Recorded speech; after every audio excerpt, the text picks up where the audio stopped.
Kung ikaw ay nagnanais na maging YouTuber, content creator, streamer, or gusto mo mag-start ng podcast, para sa akin, ang pinaka-importante talaga is malinaw ang iyong audio. Kahit hindi ganun kalinaw yung camera mo, siguro bonus na lang kung talagang maganda ang camera mo, pero talagang ibang-iba kapag ang microphone mo or ang audio mo ang malinaw dito. At mas papanoorin ka dito ng iyong audience. Kaya salamat po sa Maono for sending me this microphone. Ito po is yung Maono PD100X. So, ito po ay isang dynamic USB and XLR microphone. So, ang ganda po niya at i-review po natin ito. At salamat din sa Maono for sending me this gaming audio mixer. Ito po is yung the Maono Caster G1 Neo. This will help level up your audio sa inyong pong live streaming or sa inyong pong contents. Kaya tara, tignan natin kung ano-ano nagagawa nito. So, ito po yung microphone na ginagamit ko. Ito nga po yung Maono PD100X. Madalas siya mapagkamalan yung 5-fine na AM8, which is yung ginagamit ko po dati. And ito po yung 5-fine na yun. So, medyo may pagkakahawig nga talaga.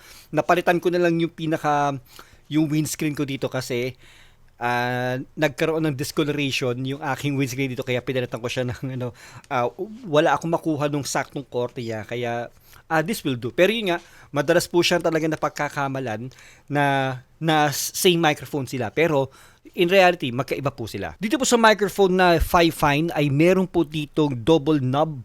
So, nandiyan po yung knob para po sa audio niya at yung knob para sa kanyang earphone. Ito pong microphone na to ay combination din po ng XLR and USB Type-C at nandyan din po ang kanyang audio jack. At sa likod po ay nandun po yung kanya pong mute button na very, very useful po. Pagdating naman po dito sa Maono, meron po siya ditong single knob na nandyan na po in combination po yung volume ng microphone at yung volume ng headset. So, ipe-press nyo lang po yan para po mag-interchange po yung kanilang functions. Nandito rin po yung mute button na para sa akin mas maganda na magkakasama na siya on one side para hindi mo nasisilipin or hindi mo nakakapain kung nasaan yung volume, kung nasaan yung mute button.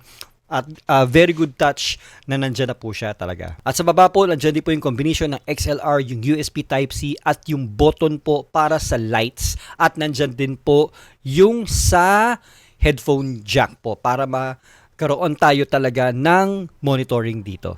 Pagdating sa audio quality, parehas po silang okay. Ang nagustuhan ko dito sa PDX100 ay pwede kang medyo gantong kalayo, no? Mas malakas po yung nakaka-capture niyang audio. Pwede mo naman ilapit pero medyo parang mas nagiging malakas na masyado.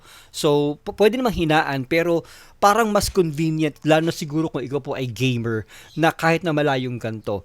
Yung po sa 5-fine ay mas nagiging maganda po ang kanyang audio kapag malapit po yung microphone dito. Although pwede naman din malayo, no? Pero yun nga lang, mas maganda talaga ito kung mas malapit. Yun. Kaya inconvenience, mas nagustuhan ko po itong PD100X ng Maono. Ang isa pang maganda sa Maono ay meron po siya ditong sariling software. Ako po ay naka-advanced settings na po dito. Dito po sa standard, makikita natin yung option po ng lighting linkage. So ano po nagagawa nito? Kapag po naka-press po iyan at tayo po yung nag-mute, kung mapapansin nyo po, nagkaroon siya ng color red na ilaw dito at namatay yung LED sa ilalim, which is useful. Kapag kasi nakapatay siya, pagka naka-off siyang ganito at pinress natin yung mute, yung color red lang ang nawawala. Kaya minsan, hindi natin napapansin na naka-mute pala tayo. So, that is very, very handy. Tapos, dito rin po yung ating gain. Yung pong gain ng ating headphones. Kung maglalagay ka po ng headphones dito for your monitoring, na which is para sa akin, mas okay talaga yung naka-monitor. Yung iyong boses para talagang alam mo kung ikaw po ay meron pa lumalabas na audio, di ba? Meron din po tayo ditong tone na mga simple na mga EQs, meron pong deep. Yan, so mas medyo lalaki yung ating boses dito. Meron din pong natural at meron din pong original. Pwede din natin i-off and on yung RGB, which is, sa nakikita ko, dapat palagi naka-on yan. Kasi di ba, that is one reason kaya binili mo ito, because of the RGB lights talaga. Pwede mong gawing static po yan or pwede mong gawing pulse. Yan po, so para po siyang yan, hindi na masyadong kita sa camera ko, pero yan, kung color red, para siya tumitibok na puso, or yan, ito, yung blue. Yan, hindi na masyadong kita sa camera ko. Well ako, gusto ko talaga itong multicolor at naka-static lang po siya. Yan po talaga ang gusto ko. Pero para sa akin, it really doesn't matter naman dahil kapag ako po ay naka-live stream na ay hindi rin naman nakikita masyado yung light na yan. So on lang natin to. Pero mas gusto ko pong gamitin itong advance at naka-custom po tayo dito sa ating EQ. Meron naman po dito mga presets na sa EQ. Meron pong flat, syempre. Meron din po tayo dito ng naka-high pass filter. Meron din po tayo dito naka-presence boost. Siguro kapag meron pong music on our background, no, ay pwede po natin gamitin itong presence boost para mas lilitaw yung ating boses. Pwede rin po tayo dito magkaroon ng high pass filter tsaka presence boost para mas matindi pa yung gagawin niyang pag-EQ dito. Pero kung hindi ka pa happy dito, ay press mo po yung custom at yan, pwede na natin baguhin yan according to your liking. Marinig natin yung mismong nagagawa ng EQ na to dito po sa ating headphones. Pwede natin i-on yung limiter, yung compressor at yung noise. So yung limiter ay nililimit niya pagka masyado na malakas, nililimit lang po niya yung ano. So parang pareha sila halos ng compressor, pero ang maganda sa compressor kasi ay binabalance niya yung pumapasok na audio. So kahit bumubulong lang ako at medyo lumalakas yung boses ko, ay nandun pa rin at i-level niya maigi yung boses natin. Syempre yung noise, very straightforward na po ko nagagawa nito. Syempre, binabawasan niya talaga yung noise sa paligid natin in case na may electric fan kayo, merong ibang tao nagsasalita, may aircon. So, yan po nagagawa niyan. Inside the box, syempre yung microphone itself, nakasama na po yung kanya pong arm dito. Nagustuhan ko yung arm niya na single attached lang compared dito po sa Fi-Fi na double po siya. So, mas nagiging versatile po yung ating galaw dito. Plus, less yung istorbo, no? Gaya kung ikaw po nga ay gamer, mas less yung istorbo nito kesa kung ikaw compare mo dito. Kung hindi mo trip yung pong naka-boom arm na ganito, ay meron po siyang kasama ditong bass. At kung gusto mo siya ilapag, madalas po itong ginagamit siguro sa mga podcast. Sa mga gamers, not so much because pwedeng makapture ng audio yung pong tunog ng lamesa, tunog ng keyboard, or whatsoever. Kaya, mas maganda kung nakasabit talaga to. Tsaka para mas madali mo siya maayos-ayos in case na medyo malayo siya sa bibig mo, no? At unlike kung may bass siyang na ganito, kailangan mo palaging isentro or make sure na nakatapat talaga sa iyo yung microphone. Ito ay merong mas versatility po sa position ng microphone. Okay, sige. So, gawa tayo ng konting audio comparison sa nagagawa po nitong Maono tsaka po ng Fi-Fi. So, nandito po yung Maono Link software. Makikita po natin. Gamit po natin dito is yung standard lang po muna. So, yung pati yung ating tone ay nasa original pa rin po ito. So, wala itong EQ, wala rin po itong noise suppression. Lahat lang po ay very, very raw. So, ito po yung sound ng Maono PD100X. Hello, hello, hello. Mic check, mic check, mic check. Ito po yung sound ng Fi-Fi AM8 without any filters po at wala rin po itong EQ. Check, check, check. 1, 2, 3. Hello, hello, hello. Ngayon, dito po sa Maono, punta tayo sa advance at i-on na po natin ang ating pong limiter, compressor at noise. Naka-on na rin po ang ating dito, yung pong custom EQ natin.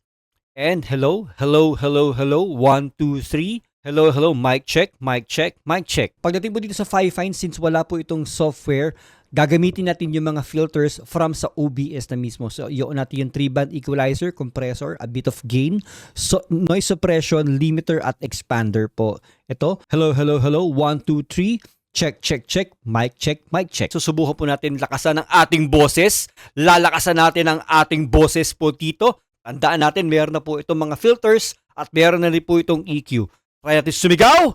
Sumigaw! Sumigaw! Dito naman tayo ngayon sa Fi-Fi AM8. Ito po ay meron na pong filters, meron na rin po itong EQ. Try natin lakasan ang ating boses. Lakasan natin ang ating boses at sumigaw! Sumigaw ng sumigaw! So how does that sound? So pagdating naman po dito sa G1 Neo na audio mixer, ang ganda po niya. Plastic lang naman siya pero ang ganda ng magandang quality ng plastic po ito. Right off the back ay makikita po natin yung power button niya, yung pong connection sa computer, tsaka po yung power niya. Meron din po siyang out papunta sa speaker.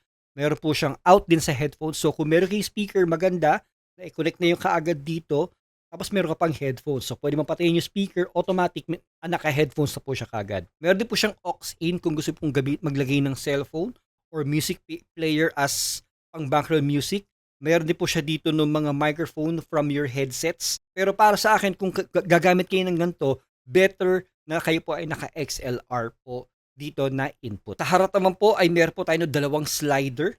Yan po is yung pong pang-control sa microphone at po yung pang-control sa music po. At meron po siyang Bluetooth function. Mamaya ide-demonstrate natin yan kung paano po gumagana yung Bluetooth function.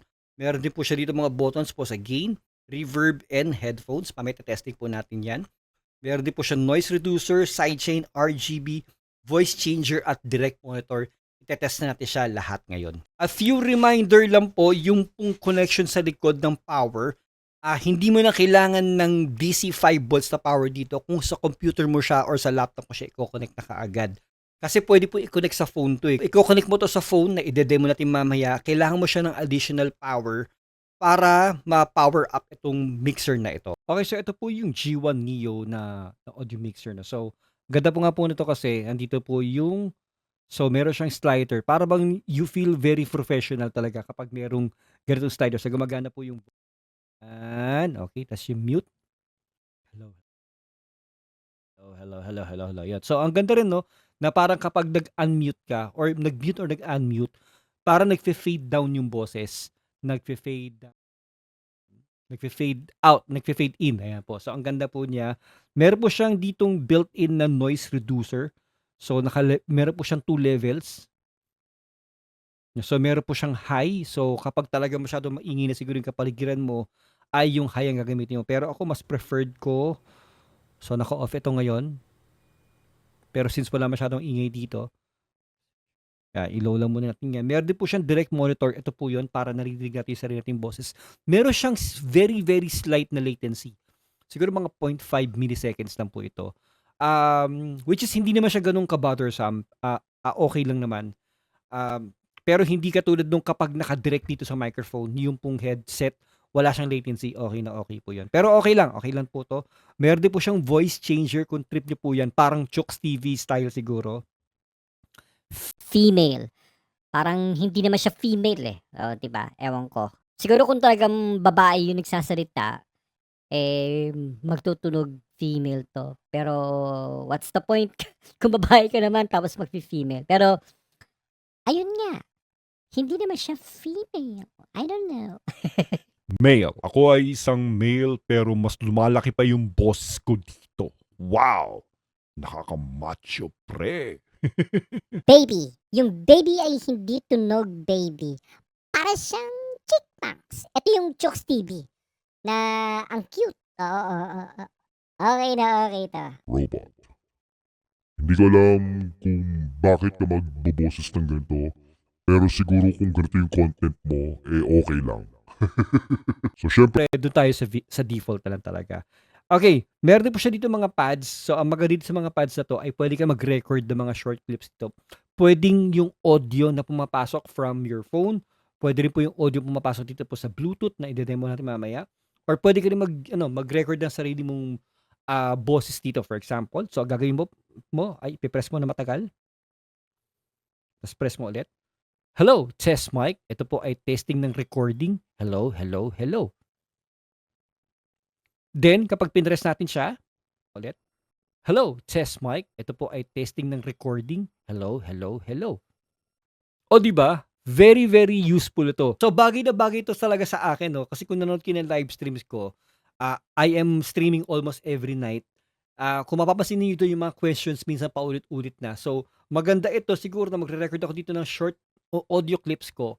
Then, kapag merong similar question ulit, pipindutin ko na lang siya, no, para sasagot na siya ng kusa dito, no. Yun nga lang, baka magulat yung viewer. Pero okay lang, it's a nice touch na merong ganito at susubukan ko yan sa mga lives natin sa mga susunod na araw. Meron din po siya ditong RGB kung hindi mo trip yung po nagpapalit-palit ng kulay dito. Hindi na masyadong kita sa camera yung ginagamit ko.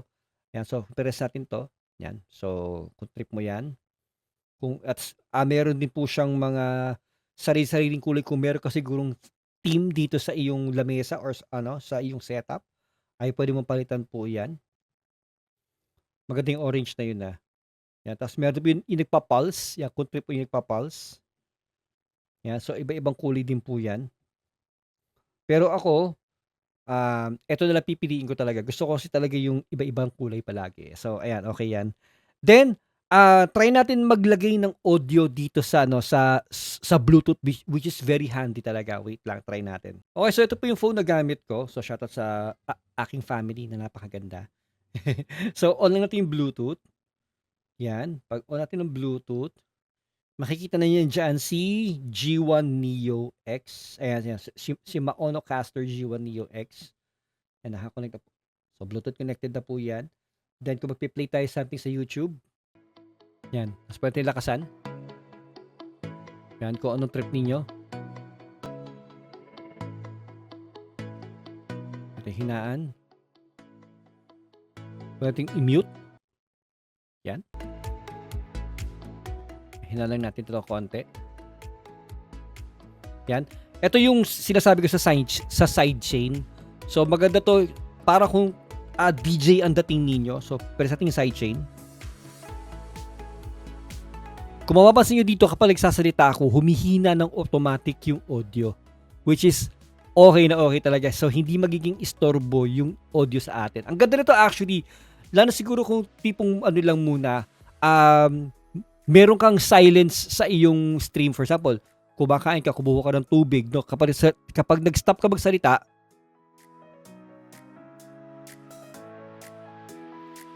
and I'm back. No? Kapag parang talagang nasa radio station, no? Parang feel na feel mo talagang napaka-professional mo dito. So, ang ganda nun. A very, very nice touch. Off na lang muna natin tong sidechain. Try naman natin ito i-connect sa mobile phone. Okay, pagdating po sa mobile phone, i-connect natin ito.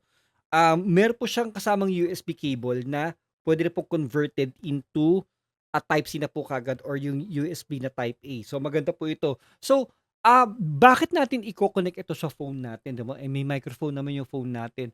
Well, syempre, mas maganda yung magiging quality ng audio mo kapag nakaganito ka. Lalo na kung tipo nakakabit yung mixer mo, di ba? So, maganda ito kung tipong ikaw ay on the go na podcasting. So, hindi mo na kailangan magdala pa ng laptop. Just use your phone ay pwedeng-pwede na. So, yung ating phone po ay nakasetup na dito. Syempre, gagamit ako dito ng adapter na ganito para po hindi masyadong istorbo dito sa USB natin. Para naka right angle po siya. So, testingin natin. Okay, so ito na po yung ating setup ngayon. So, nakakabit po yung ating phone diretso dito sa phone connection. So, para po maging talagang portable na portable ito, ay gumamit ako ng power bank. So, pasensya na sa lamesa ko, medyo magulo. No? So, ayan po. So, makikita natin kung papatay natin. So, makikita natin kung papatay natin yung audio. Wala talaga yung audio. So, ang ganda talaga, no? Kapag nakakarinig dito sa phone, wala siyang delay yung sa headphones. No, parang mas okay pa. So, yung Voice changer, gumagana! Hello, pare! Baby! Robot. hindi ko nga pala na-demo kanina. Maganda ito, guys, dahil meron po itong built-in reverb pala. So, ito po yung reverb. Hello. So, napakaganda ito kung ikaw po ay singer, no? Ang ganda nito, okay na okay. Siguro kung meron kang kung meron ka ditong para nagkakaraoke ka, i-connect mo po yung isa mo pang phone dito sa Bluetooth. Mamaya titignan natin yan. Meron po na kagad reverb dito. Meron din pong gain knob at yung headphone dito kung anong gusto mo po. Pero ang ganda na itong meron pong reverb talaga na ito. So, ang ganda ito na pwede mo i-connect yung iyong device kung ikaw po ay siguro ay para po nag-gaming tayo. Naalala nyo siguro yung mga sumisikat na streamers doon na they are using another phone for game. Tapos may salamin, di ba? Tapos pag-stream ka na ganito. So, ang ganda, no? So, pwede ka rin mag-record siguro kung yung phone mo ay capable ng double camera. Nang sabay na record. Maganda rin talaga to, no? So, maipapasok mo yung audio dito ng iyong, gumagana rin yung sidechain dito sa, Pero hindi natin yan. So, try lang natin. Hindi tayong army dito. Sige, try natin. Matake. Yan. Sana okay yung audio natin, no? So, recording directly ito sa ating phone. Kaya natin. Saan maganda mag-fireball? Okay, dito sa Subugin muna natin to. Wizard. Okay. Let's see Grand Warden here. Then, Invis. Yan. Okay na yan. Then Signal Ward na konti. Okay. Gusto ko mapasabog din yan muna itong dalawang defense na to. Yan, tapos natin lagi si King. Uy, meron pa pala doon. Buti nila, di ko tinamaan yun. Yan. 3 hits. So, okay, yan si King. At yung mga throwers. Yung to. Tapos, yan si Queen here at itong tsaka yan. Okay. Yan itong Headhunter. Since wala namang explosion yung Town Hall, hindi ko na siya i-overgrowth. Ang i-overgrowth natin yung mga defenses na masasakit. Reach natin to. Freeze muna natin tong, tapos lagay natin yung skeleton doon sa taas. Nag-decide si RC na pumunta doon sa kabilang side. Pero okay lang yan, sige. Yung mga throwers naman natin ay eventually pupunta doon. Or si RC. Tingnan natin. Wala, mukhang magta-time fail tayo. Yun nga kasi hindi nga siya yung fastest attack talaga.